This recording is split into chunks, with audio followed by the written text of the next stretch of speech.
Assalamualaikum. My name is Malinda and my partner Malini. We are from Group 4. Okay, today we will discuss about Lab 7, which is active filter.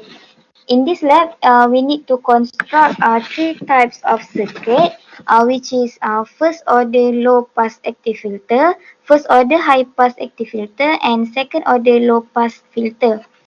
Okay, so I will explain about part 1, which is first order low pass active filter.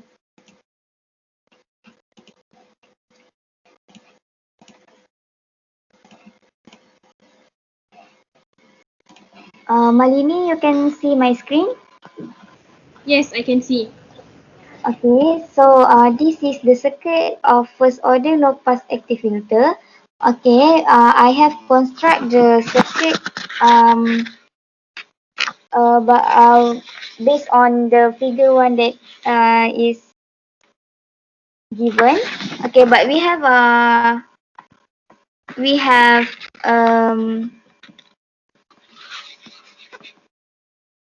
correction in this figure, which is R1 and R2. We need to flip. Okay, then I apply the input with 1 VRMS and 1 kilohertz of signal frequency. And now this is the output at the oscilloscope, which is channel A is connected at the input and channel B is connected at the output. Okay, so this is the waveform.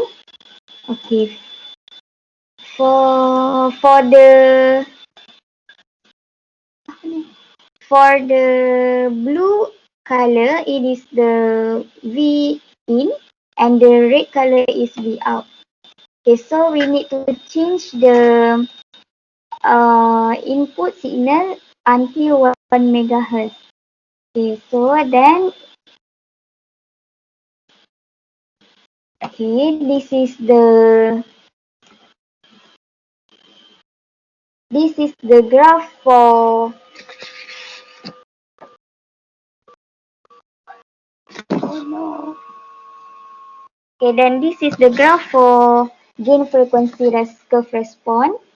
Um, we can see that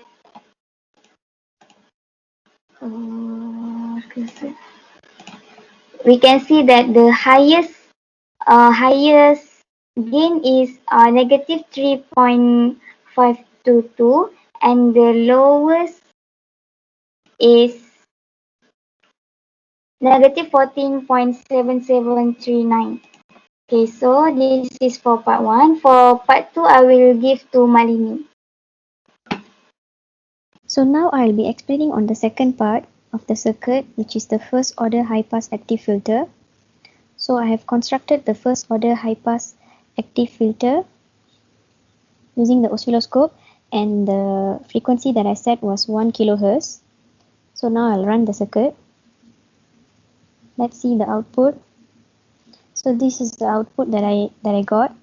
The green one indicates the input voltage and the red one indicates the output voltage connected on channel A and B respectively, as you can see. So using this waveform, we calculated the voltage peak for V in and voltage peak for V out by varying the frequency from 1 kilohertz to 10 megahertz, and we put it into a table in our report in order to calculate the voltage gain.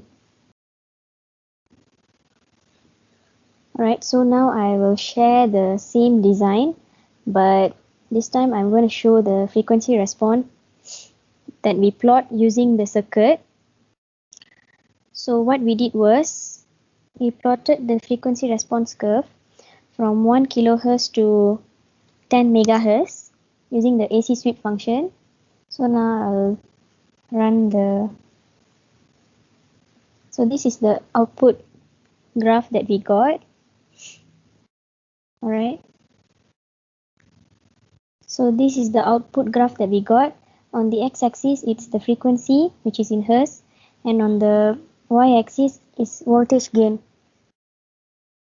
So this is the frequency response for the second part of the circuit, which is the first order high pass active filter. So moving on to the third part, which is the second order low pass filter. This is the circuit that we got for the second order low pass filter. Since we couldn't get the graph exactly using the oscilloscope when we vary the frequency in order to calculate the voltage gain, so what I did was I placed the voltage probe on the input part and on the output part in order to calculate the voltage gain for each and every frequency that I set. So let me play the circuit. So when it's 1 kilohertz, I can still visualize, or I can still show the graph through the oscilloscope function. As you can see, the yellow one is supposed to be the input and the red one is the output. So when I vary the frequency for the input part, the more the frequency increase, the output graph cannot be seen. So what I did was I placed the voltage probe. So now I'll share the frequency response, or also known as plot, for this particular design, which is the second order low pass filter. So I'll run the circuit now. So this is the graph that I obtained for part 3, which is the second order low pass filter. The x-axis is the frequency and the y-axis is the voltage gain in dB. So this is the graph that I obtained. And for each circuit that I've drawn, we have varied the frequency, which is the input frequency, from certain range in order to calculate the voltage gain and look at the difference on how it varies from each design, from part 1, part 2, and also part 3. On the other hand, we also calculated the critical frequency, pass band gain, damping factor, and roll-off rate for the second order low pass filter. Same goes to the part 2. We also did the same thing. We calculated the cutoff frequency and the gain and also the roll-off rate.